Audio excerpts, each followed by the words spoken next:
네, 여러분 반갑습니다.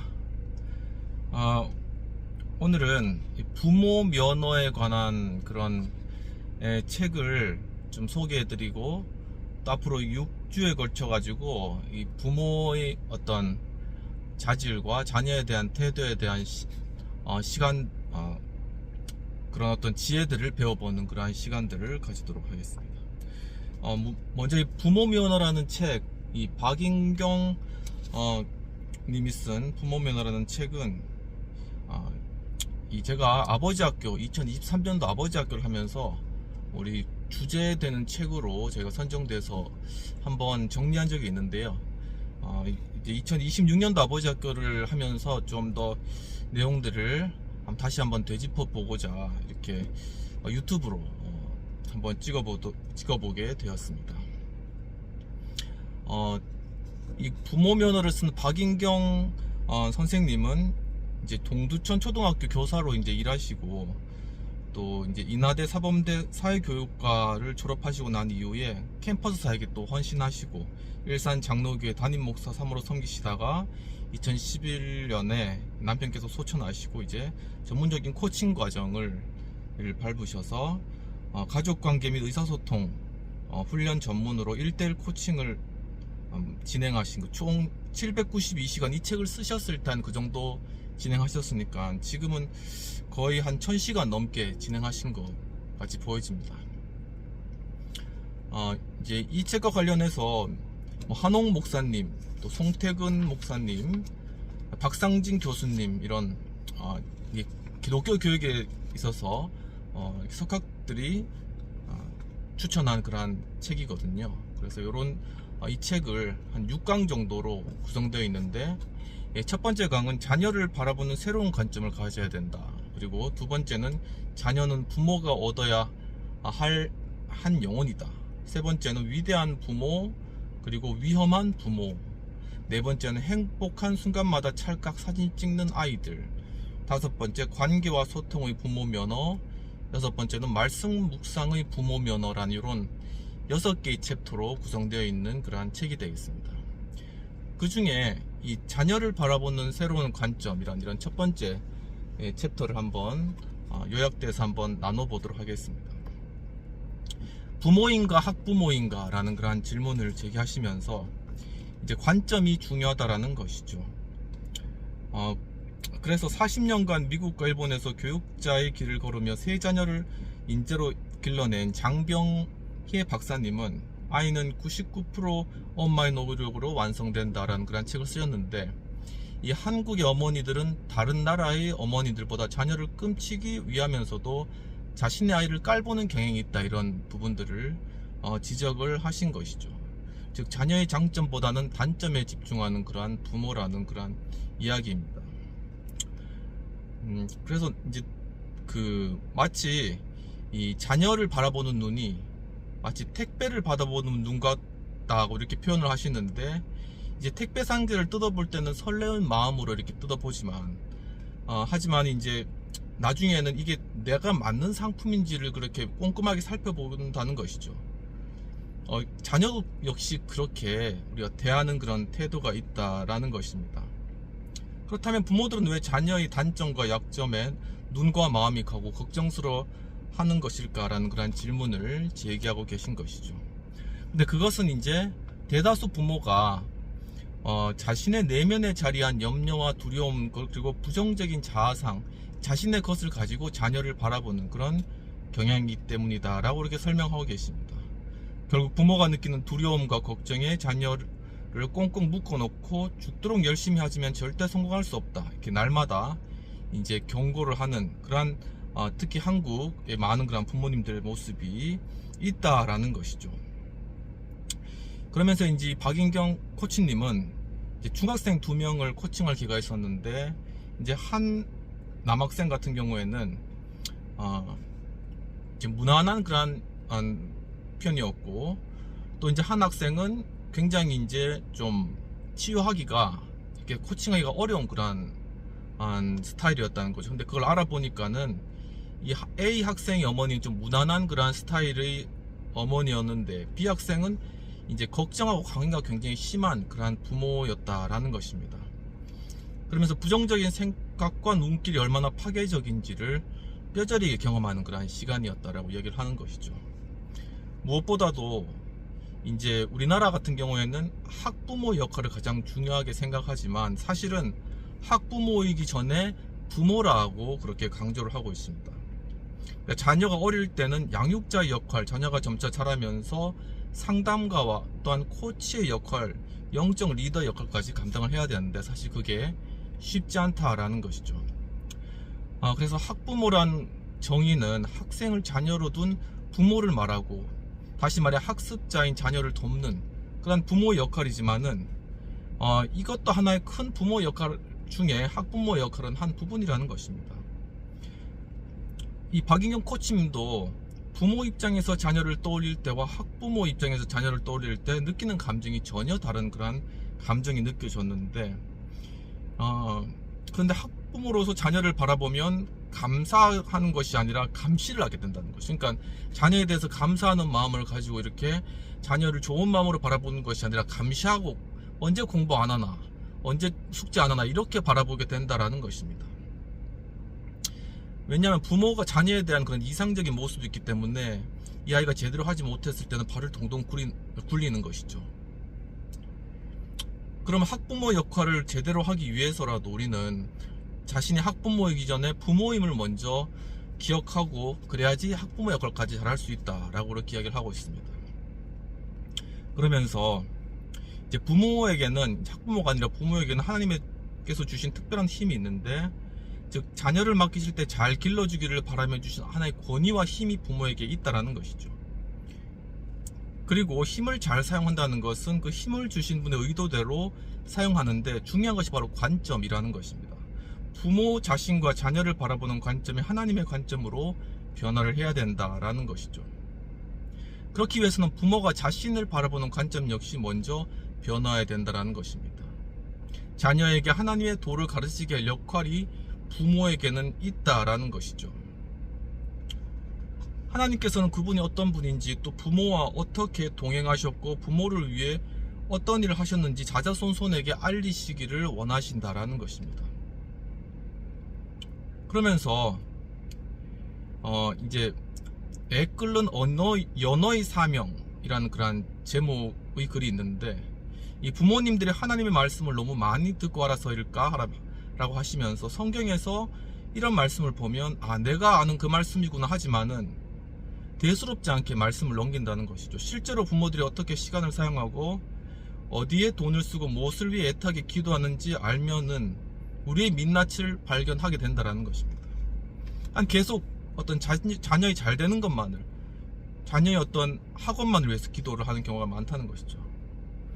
그렇기 때문에 우리 부모는 하나님의 자녀이자 또한 자녀를 키우는 청직이기 때문에 부모의 끈질긴 노력과 훈련과 몸부림이 필요하다라는 것입니다. 그러면서 이제 연어가 왜 이야기가 나왔냐면은, 연어가 알을 낳으려고 이렇게 물살을 거쳐서 올라갈 때 보면은 굉장히 멋진 광경이지만 실제로 이제 가보면은 이 물살을 거쳐 올라가면서 연어의 몸이 너덜너덜하게 된다는 것이죠. 이처럼 이 부모가 된다는 것은 정말 몸부림을 치는 그런 과정이라는 것입니다. 이 성경을 읽다 보면은 부모의 삶이 이러이러하면 내 자녀는 이러이러하리라고 말씀하신 부분이 있는데, 실제로 부모가 먼저 배워야 된다는 것입니다. 내가 내 하나님의 율법을 잊었으니 나도 내 자녀를 잊어버리리라, 호세아 4장 6절 말씀처럼 먼저 부모가 하나님 말씀을 따라 살아야지 자녀도 그렇게 살 수 있다라는 것이죠. 그러면서 부모 교육은 크게 부모 자신을 교육하는 교육과 자녀를 기르는 방법을 교육하는 교육, 이렇게 두 가지 방법으로 나눌 수 있다라고 이야기를 하는 것입니다. 그러면서 부모는 자녀를 교육하기 전에 자녀를 교육할 때 자신이 먼저 배워야 되는데, 대한민국은 온통 부모가 아니라 학부모들로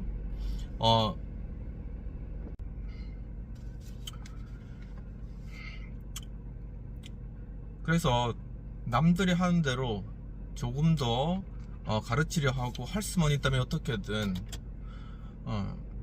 한 명이라도 경쟁에서 따라잡고 더 좋은 대학을 보내려고 아우성을 치는 그러한 것이 우리의 모습이라는 것이죠. 하나님께 받은 뜻과 고귀한 자녀들의 은사와 장점을 살피지도 않고 살려내지도 못한 채 공부만 강요하고 대학만 가면 모든 것이 잘 될 것이라는 그러한 모습들, 그러면서 나는 누구인가라는 혼란 속에 빠져드는 아이들을 본다고 박인경 코치님께서는 말씀하고 계신 것입니다. 그 결과 이제 청년들은 대학에 가서 늦은 사춘기를 겪게 되는 것이죠. 20대 사춘기를 겪는 자녀들은 훨씬 더 다양하고 파괴적인 그런 일탈을 겪게 된다는 것입니다. 그러므로 세상과 자녀의 메인 그러한 삶이 아닌 오직 하나님께 메인 삶을 우리 부모들은 먼저 사는 그러한 연습들을 해나가야 된다는 것이고, 하나님의 사랑에 매여 그 사랑을 자녀들에게 전하며 동역과 상속의 삶을 살기 위해 우리가 부모가 되었다라고 박인경 코치님이 이야기하고 계신 것입니다.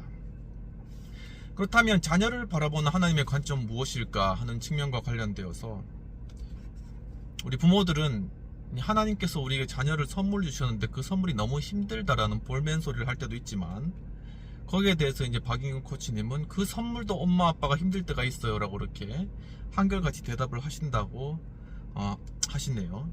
그래서 하나님은 내 자녀를 이미 아시고 그가 태어나기도 전에 거룩하게 구별해서 이 땅 가운데 사명을 주고 태어나게 하셨다라고 이렇게 말씀 가운데도 말씀하고 있다는 것입니다. 이처럼 우리 자녀들의 DNA에 하나님의 사명이 알알이 그렇게 박혀있다라고 하면서, 그런데 자녀를 보고 있으면 과연 저 아이가 하나님의 사명자일까라는 그런 생각이 들 때도 있지만, 부족하고 아쉬운 모습이 보일 때가 참 많이 있는데, 이 빛나는 부분은 보이지 않고 금방이라도 깨질 것 같은 투박한 질그릇처럼 우리 자녀들이 보인다는 것이죠. 그러므로 하지만은 하나님께서는 그런 질그릇에 보배를 담으셨다는 사실들을 우리가 생각하면서 나와 내 자녀는 보배에 담긴 질그릇이다 라는 그런 생각을 가져야 된다라고 말씀하고 계신 것입니다. 부모의 눈에 자녀가 한심하고 부족해 보이는 순간이 있다 할지라도 주님이 그 자녀를 귀히 여기신다는 것을 기억해야 하는 순간이 바로 그러한 순간이라고 하시며, 자녀를 바라보는 눈길에 주님의 귀히 여기심이 흘러갈 때 그들이 비로소 살아난다는 것이죠. 그러니까 우리 자녀들을 하나님 보시는 관점으로 보면서 귀히 그렇게 여기고 생각하면은 우리 자녀들이 그에 따라서 자라날 수 있다, 살아난다라는 것입니다. 그러면서 자녀를 새롭게 관찰하라는 것이죠. 자녀에게 주신 사명과 장점을 하나님께 주신 것을 발견하기 위해서 부모는 기도하며 자녀를 잘 관찰해야 되고, 그리고 여기서 관찰한다는 그런 말은 감시한다는 것과는 전혀 다르다라는 그런 것들 인지하시면서, 자녀를 관찰하는 부모에게는 무지 not knowing의 그런 자세가 필요하다라고 이야기를 하고 계십니다. 이 부모 학교에서 이제 박인경 코치님이 코칭 하실 때 자녀가 가장 하고 싶은 것이 무엇인지를 묻고 함께 하라라는 그런 과제를 내주신 적이 있는데, 이제 어느 아버지가 이제 그 과제를 하는 중에 아이가 고양이 카페에 가고 싶다라는 그런 이야기를 듣고, 이 아버지는 이 자녀가 고양이를 좋아하는 줄 꿈에도 몰랐다는 것입니다. 그러면서 부모가 자녀를 잘 알 것 같지만 사실은 잘 모른다는 것이죠. 자녀는 하나님의 선물이자 사명자라는 것입니다. 그런데 내 자식은 내가 제일 잘한다라고 그렇게 생각하는 부모들이 많은 것이 사실 문제라는 것이죠. 실제로 상담을 해보면은 내담자나 고객들로부터 자기에 대해 제일 모르는 부모는 부모님이다, 이런 이야기를 또 많이 듣는다고 합니다. 그러면서 자녀 곁에 머물러주는 머무는 부모가 되어야 된다라는 것이죠. 6살 난 아이가 엄마 나랑 놀아요, 침대에서 꼭 끌어안고 놀아요 라고 이야기하면은 어떤 부모는 아이가 게을러서 화가 난다고 그렇게 이야기하는 부모도 있는데, 그렇다면 부모는 도대체 무엇을 위해 존재하는가라는 것입니다. 아이 상태와 마음을 따라 기뻐할 때나 슬퍼할 때나 함께 머물러 주는 것이 부모이다 라고 이야기를 하면서, 또한 박인경 코치님 사실 큰딸 이야기를 하는데 고3 때 갑자기 성악을 전공하겠다고 폭탄 선언을 했다고 하네요.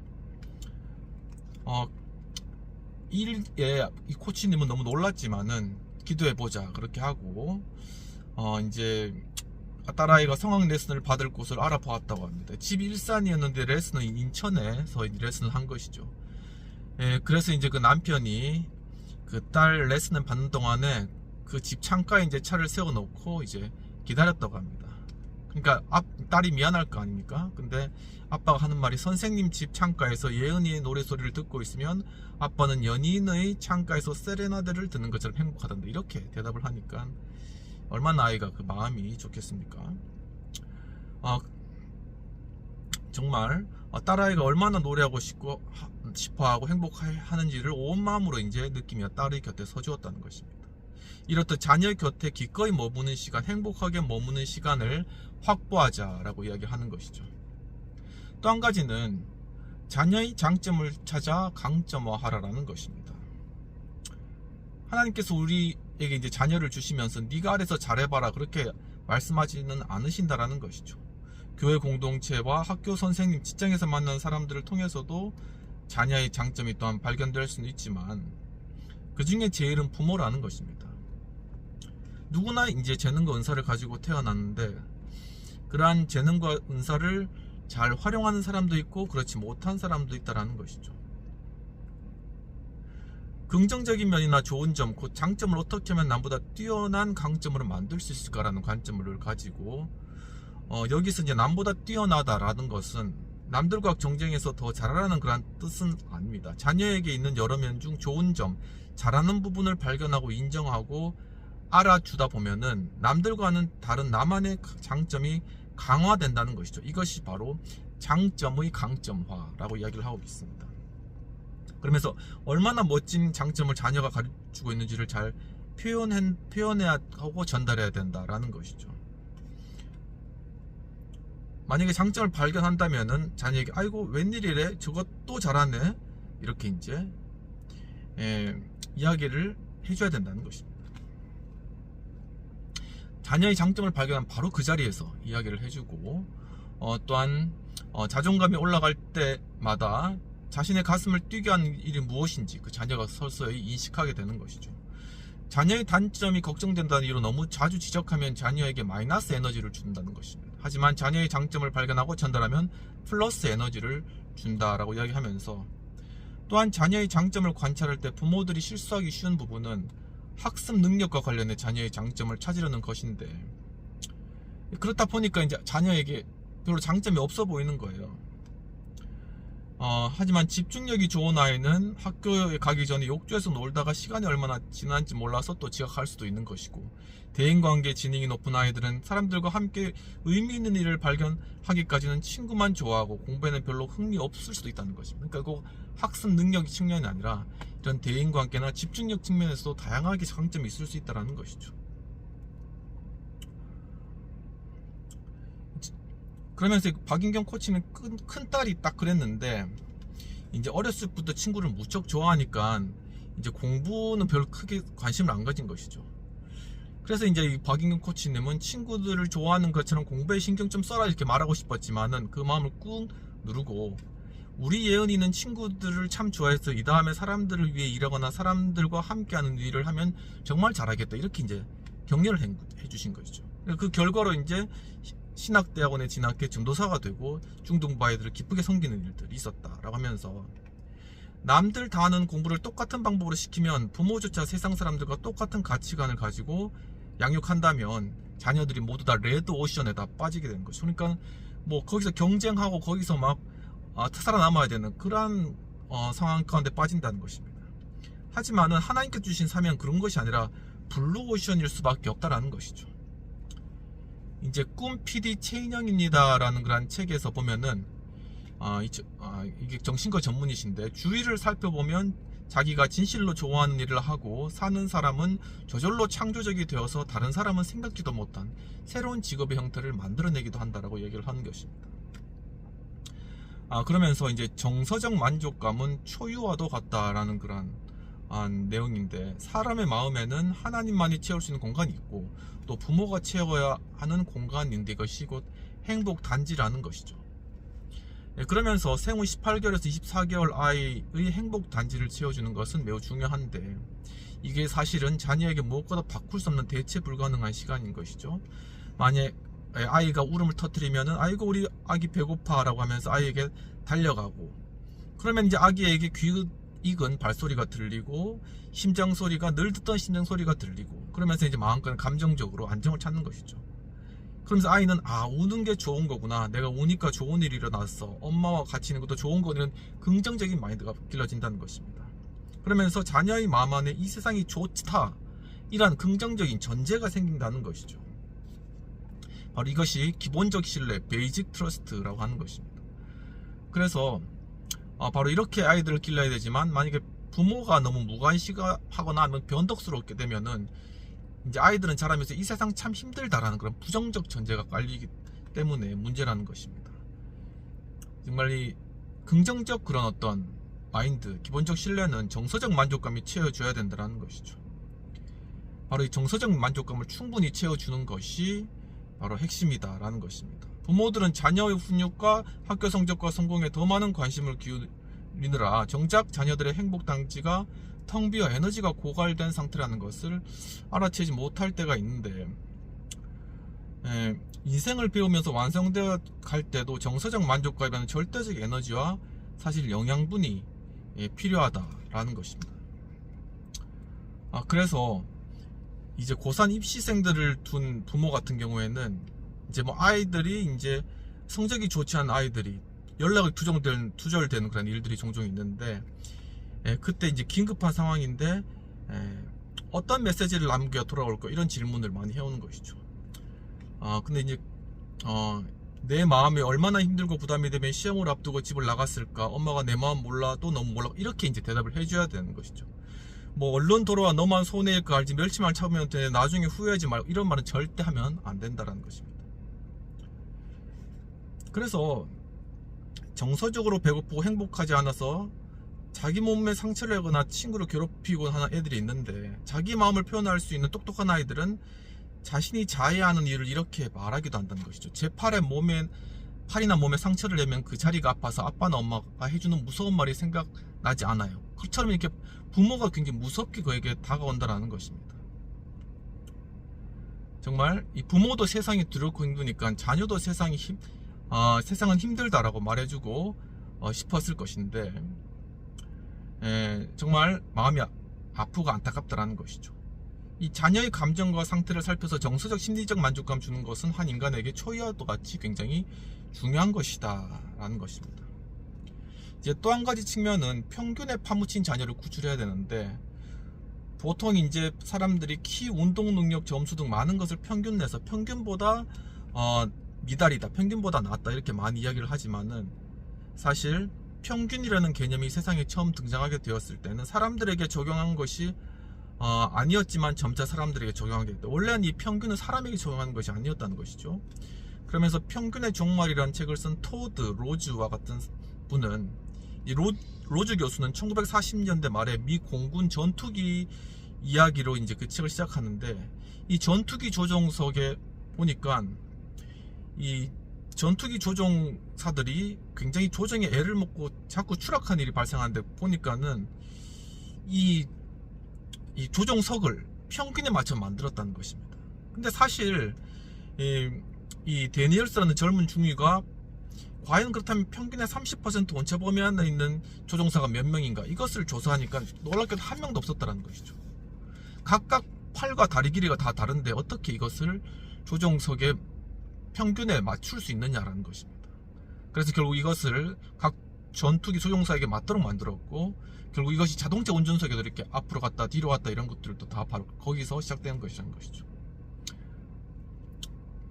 바로 이 책은 박인공 코치님이 생각하기를, 내가 자녀를 키우면서 내 자신을 설득했던 생각이 옳았다는 것을 입증해 주었다고 말씀하시는데, 사실 평균은 객관적 사실을 보여주는 지표라고 생각하지만, 그러나 토드 로즈 교수는 평균이 쓸모있는 경우는 두 그룹의 사람들을 비교하는 경우에만 쓸모있다는 것이죠. 그리고 때로는 잘못된 정보를 주기도 하기 때문에 평균을 근거로 월등한 학생과 열등한 학생을 나누는 것들, 이런 것들은 사실은 이 가운데 사탄의 계기가 숨어있다고 볼 수 있다라고 박인경 코치님은 이야기하고 계십니다. 그러니까 대부분 사람들이 평균 점수를 올리는데 시간을 보냈는데, 이 자녀가 개개인성을 회복해 진정한 자신으로 살아갈 수 있도록 부모 생각부터 이제는 바꿔야 되고, 그리고 바로 이 자녀에게 가장 중요한 사람은 바로 그 누구도 아닌 부모이며, 가정에서 부모들이 평균에 가려져 있는 자녀의 참모습을 보기 위해서 그렇게 노력하고 개개인의 장점과 재능을 찾아주는 크리스천 부모가 되어야 된다는 것입니다. 그러면서 약점에 집중하는 부모인가, 약점 뒤에 숨은 장점을 보는 부모인가 라는 질문을 하시면서, 이 자녀 입장에서는 어떻게 보면 부모가 자신의 약점만을 언급하면 자신을 공격하는 것처럼 느껴질 수 있다는 것이죠. 그러나 사실은 누구라도 단점이나 약점을 뒤집어 생각하면 그 사람에게 장점이 될 때가 많다라는 것입니다. 부모는 자녀의 약점만 보지 말고 장점을 동반해서 바라볼 수 있어야 되는데, 이것을 이 박인경 코치님은 엎어치기 한판이다 라는 것이죠. 자녀의 약점 뒤에 숨은 장점을 보는 것이야말로 부모의 믿음이요 하나님의 관점으로 자녀를 보는 것이다 라는 것이죠. 큰딸이 이제 중학생부터 학교 숙제를 잘 안 해갔다고 합니다. 근데 살면서 숙제를 안 해도 된다는 생각을 한 번도 해본 적이 없는데, 근데 이제 그 큰딸은 뭐 꾸벅꾸벅 졸고 아침에 대강 밥 먹고 숙제하기 살 때도 있고, 그러니까는 이해할 수가 없었던 것이죠. 근데 기도하는 중에 어느 날에 저 아이는 분명 하나님께서 보내신 선물이니 아이의 장점 한번 생각해보자 이렇게 하고, 그러자 일단 딸에게는 자신에게 없는 배짱이 있었다라는 것입니다. 숙제 잘 안 해가도 돼 이런 배짱인가요? 아울러 순간 집중력이 대단한 것이죠. 순간적으로 한꺼번에 숙제를 다 해낸다는 것입니다. 그리고 마음의 여유가 있고 친구를 잘 사귄 아이였다라는 것이죠. 그러니까 엄마는 나와 다를 뿐 그것은 분명히 탁월한 장점이었다라는 것을 발견할 수 있었다라는 것입니다. 이제 그러면서 이제 영화 기생충에 나와있던 봉준호 감독 이야기를 하면서, 사실 이제 봉준호 감독은 만화하고 AFK만 어릴 적에 보았는데, 근데 이제 만약에 이 봉준호 감독이 자기 아이였으면 어땠을까 이런 생각을 박인경 코치님 해보시는 거죠. 우리 아들을 살려주옵소서 그렇게 금식 기도하다가 쓰러지지 않았을까 그렇게 생각을 한 것입니다. 하지만 사실 그 소심함 뒤에 세심함이 이제 있었고, 결국 세계가 인정하는 영화 감독이 된 것이죠. 그리고 또한 촬영 현장에서 화면이 어떻게 잡히기를 원하는지 한 장 한 장 만화처럼 그리기로 유명하다는 것이죠. 그리고 또 섬세한 피드백, 뭐 아까 그 미소 정말 좋았으니까 2초 정도만 더 끌어달라 이런 식으로 이제 피드백도 잘해주고, 이처럼 건축가가 땅을 골라서 집 지을 때도 흠이 없는 땅은 없다는 것입니다. 흠을 품고 집을 짓겠다는 마음을 먹으면은 바로 그 집만이 개성이 이루어진다라는 것이죠. 이처럼 약점 뒤에 숨어있는 자녀의 장점을 발견하고 내가 꽤 괜찮구나, 내가 꽤 멋진 내가 있었네 라는 그런 생각을 할 수 있도록 도와줘야 된다라는 것입니다. 또한 마지막으로 자녀 양육 가운데는 우선순위가 있다라는 그런 부분인데, 이제 유리병 우리 예를 잘 아시죠? 그러니까 거기에는 먼저 큰 돌을 넣고 작은 돌을 넣어야지, 먼저 작은 돌 먼저 넣으면 큰 돌을 나중에 못 넣는다라는 것입니다. 이거 스티븐 코비 박사의 소중한 것을 먼저 하라는 것인데, 긴급한 일보다는 중요한 일을 먼저 해야 된다는 것이죠. 그렇다면 과연 하나님이 기뻐하신 우선순위는 무엇인가 라는 그러한 질문들을 하면서, 부모가 이끄는 대로 공부를 해오던 자녀들은 학년으로 올라갈수록 나는 누구인지, 나는 무엇을 위해 태어난지, 내가 왜 공부를 하는지 등을 알고 싶어 한다라는 것입니다. 이때 부모들은 제가 공부하기 싫고 놀고 싶어서 저러겠지라고 생각하는데, 자녀들이 내 정체성이나 인생의 목표가 무엇인지 알고 싶다라고 딱 부러지게 표현하지 못할 뿐 다 그런 의문을 가지고 있다는 것입니다. 그래서 자기주도적 학습을 안내하는 책들이나 강사들은 먼저 자기주도적으로 공부하기 전에 자신의 정체성이나 공부하는 목적을 알고 어느 정도로 납득이 돼야 된다라는 것이죠. 바로 이러한 것은 부모가 자녀를 바라보는 그러한 관점 자체가 하나님의 관점으로 바뀌었을 때 자녀 양육의 우선순위도 바뀐다라는 것입니다. 그렇기 때문에 먼저 넣어야 될 큰 돌은 하나님 인생 그 안에 매개할 관계를 알려주는 것, 행복의 의미를 가르쳐주는 것, 바로 그러한 것이죠. 그리고 그 다음으로 넣어줘야 될 작은 돌은 가르친 대로 살아내는 부모의 모범이라는 것입니다. 행복하게 사는 모습을 또한 보여줘야 된다. 그리고 그 다음에 학습력과 기술, 인생을 살아가는 데 필요한 능력과 방법을 안내해줘야 된다는 것이죠. 그러면서 이제 박인경 코치님은 인생은 속도전이 아니라는 것입니다. 속도 전쟁에 휘말리면은 이 필요한 능력과 요령부터 갖추는데 그 자신의 어떤 큰아이가 2돌쯤 되었는데 교회에서 비슷한 연령의 다른 애들이 한글을 줄줄 읽어서 큰 충격을 받았다는 것이죠. 근데 그 아이 얼굴을 보면은 얼굴에 별 기쁨이 없어 보였다는 것입니다. 그리고 중학생까지 고군분투하며 수행 학습을 했는데 이제 아무것도 하고 싶지 않다, 이런 이야기를 애가 들었다고 하는 것이죠. 저도 이제 중학교 뭐 고등학교 그때쯤에 부모님들 하시는 말씀이 너무 여기에 집중하게 되면은 나중에는 그게 하기 싫어지는 그런 현상이 나타나기 때문에 자유롭게 두어야 된다, 그런 이야기를 저도 들은 적이 있거든요. 그러면서 교회 선교 담당 목사님 해주신 이야기가 있다고 합니다. 가난하고 못 사는 나라일수록 아이들의 소원이 학교에 가는 것, 공부하는 것인데 우리나라 아이들과는 너무 다르다는 것이죠. 왜 그럴까 하는 것이죠. 가난한 나라 아이들은 교육의 배가 고프기 때문이다. 우리나라 아이들은 배가 너무 부르기 때문이라는 것입니다. 그러니까 너무 빨리 가르치려고 하고 상위권 대학에 가기 위해서 막 최선을 다하고 우선순위를 두고 달려왔는데, 그러다 보니까 하나님이 들어갈 그 큰 돌이 없어졌다는 것입니다. 그렇기 때문에 바로 하나님을 보는 전쟁에서 승리해야 된다 라고 이야기하면서 being과 doing에 있어서 바로 존재와 행동의 문제에 있어서 being이 더 중요하다, 나는 누구인가 라는 질문을 바로 할 수 있어야 된다 라는 것입니다. 그러면서 이제 그 대기업에 다니는 한 남성에 대해서 코칭을 해주었는데 이혼 숙려 기간에 상담을 요청하면서 선생님 저는 누구일까, 이런 기가 막힌 질문을 했다고 합니다. 그러니까 자신의 내면에 희로애락의 감정 따위가 없다는 것이죠. 내 안에 희로애락이 없는데 어떻게 안에 희로애락을 알 수 있겠어요? 어떻게 그 마음을 알아줄 수가 있었겠어요? 이렇게 이제 질문을 하는 것이죠. 이처럼 doing보다 being이 더 중요하다고 말하기는 조심스럽지만 행동보다 존재가 더 근본적으로 해결돼야 하는 것은 분명하다는 것입니다. 자녀의 우선순위에서도 being에 해당하고 큰 돌이 being, 그리고 작은 돌이 doing이라는 것이죠. 예를 들면 칭찬할 때도 자녀의 존재 자체를 알아주는 것, 내가 엄마 딸이어서 정말 좋다, 너랑 같이 영화를 보니까 더 재미있네, 이런 말을 해줘야 된다는 것입니다. 만약에 행동만 칭찬하다 보면은 더 잘하는 사람이 되려고, 타인에게 더 잘 보이는 사람이 되려고 노력하다 보니까 굉장히 스트레스를 많이 받는 것이죠. 그러니까 자신의 내면을 향한 더듬이가 발달되어야 되는데 그것이 잘 발달되지 않는 사람은 자신이 무엇을 좋아하는지 싫어하는지도 알지 못한다라는 것입니다. 그러면서 사람은 자신이 누구인지 알아야 된다라고 하고, 하나님을 가르쳐주는 부모의 삶과 모범을 보면서 자녀는 내가 누구인지, 무엇을 위해 살아야 하는지를 알아야 된다라고 이야기를 하는 것입니다. 그러면 오늘 내용들을 잠깐 요약하자면, 자녀를 바라보는 새로운 관점, 자녀의 단점과 약점에 눈과 마음이 가고 걱정스러운 그러한 이유가 대다수 부모가 자신의 내면에 자리한 염려와 두려움과 부정적인 자아상으로 자녀를 바라보고 있기 때문인 것이고, 그렇기 때문에 죽도록 열심히 하지만 절대 성공할 수가 없다고 날마다 자녀에게 경고한다라는 것이죠. 하지만 학부모는 부모의 역할 중 하나이지 대표적인 역할이 될 수 없다라는 것입니다. 부모 자신과 자녀를 바라보는 관점이 하나님의 관점으로 변화돼야 된다는 것이고, 또한 믿음과 말씀으로 무장하여 자녀에게 하나님의 도를 가르쳐야 된다는 것인데, 연어가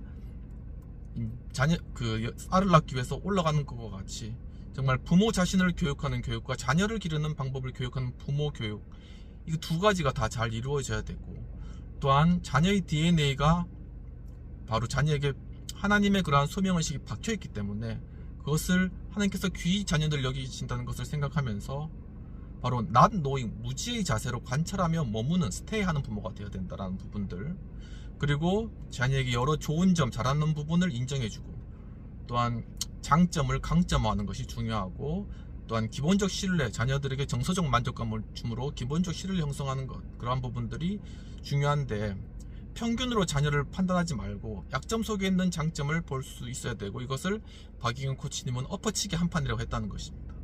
자녀들의 공부가 싫어지는 그러한 이유는 내 정체성이나 인생의 목표가 무엇인지 알고 싶다는 궁금증을 체험받지 못했기 때문이라는 것이며, 정말 부모의 모범을 통해서 행복하게 사는 모습을 보여주는 것이 먼저 중요하고, being이 doing보다 중요하다라는 것, 이렇게 정리를 한번 해보고요. 그래서 이 책을 읽으면서 좀 부모면허 1강에 관한 그런 비평 및 토의에 대한 내용들을 한번 살펴보도록 하겠습니다. 본서에서 학부모의 개념을 학생을 자녀로 둔 부모, 즉 학습자의 자녀를 돕는 부모라고 하며, 또한 학부모가 부모의 대표 역할이 될 수 없으며, 이제 먼저 부모로서의 역할의 중요성을 강조한 부분들이 주요 논점이고, 작가 그 코치님께서 강조하시는 그런 내용으로 보여집니다. 그러면 토의에 대한 내용, 이런 관점 변화의 실제적인 방법은 과연 무엇일까? 그러니까 우리가 이제 학부모라는 그런 관점에 많이 이제 이렇게 많이 익숙해 있기 때문에, 그러면 어떻게 하면은 학부모라는 개념에서 부모라는 관점, 우리 관점을 바꿀 수 있을까라는 부분들을 함께 이야기하면 좋을 것 같고요. 무엇보다도 책에서 나온 것과 같이 먼저 하나님 보신 관점으로 내 자신에 대한 관점을 바꾸고, 그러한 관점으로 자녀에 대한 그런 관점을 바꾸는 어떤 그러한 과정들이 필요한데, 그러한 부분들은 책에서도 말씀하셨듯이 말씀을 깊이 묵상하고 어떤 그 가운데 이런 것들을 실제적으로 적용해보고 내 자신 스스로에 대해서 내 자신이 어떠한 관점을 하나님께서 보시고 계신가 하는 그런 관점들로 내 자신을 바꾸고 그 다음에 자녀들을 바라보는 이러한 관점들, 어떻게 보면 하나의 어떤 내적인 치유나 어떤 그런 부분들을, 그런 과정들을 좀 거치면서 그런 부분들을 좀 이렇게 변화시켜 나가는 그런 과정들이 필요한데 쉽지는 않은 것 같습니다. 이 부분이 상당히 어떻게 보면은 좀 약간 체계적인 훈련도 필요할 것 같고요. 또 말 그대로 코칭도 필요할 것 같고요. 그런 부분들이 있는데, 이런 부분들을 함께 좀 이야기하면서 어떻게 하면 우리 관점들을 학부모에서 부모로 바꿔갈 수 있을지는 서로 이렇게 토의하는 그런 과정들을 가지면은 좀 더 시너지 효과로 좀 우리 삶에 적용해 볼 부분들을 많이 좀 우리가 얻을 수 있지 않을까라는 그런 생각을 하게 되었습니다. 이것으로 부모면의 1강의 부분에 대한 요약과 생각해 볼 부분들을 함께 이야기해 봤고요. 다음 기회가 되면은 제 2강 부분들을 함께 나누도록 하겠습니다. 예, 감사합니다.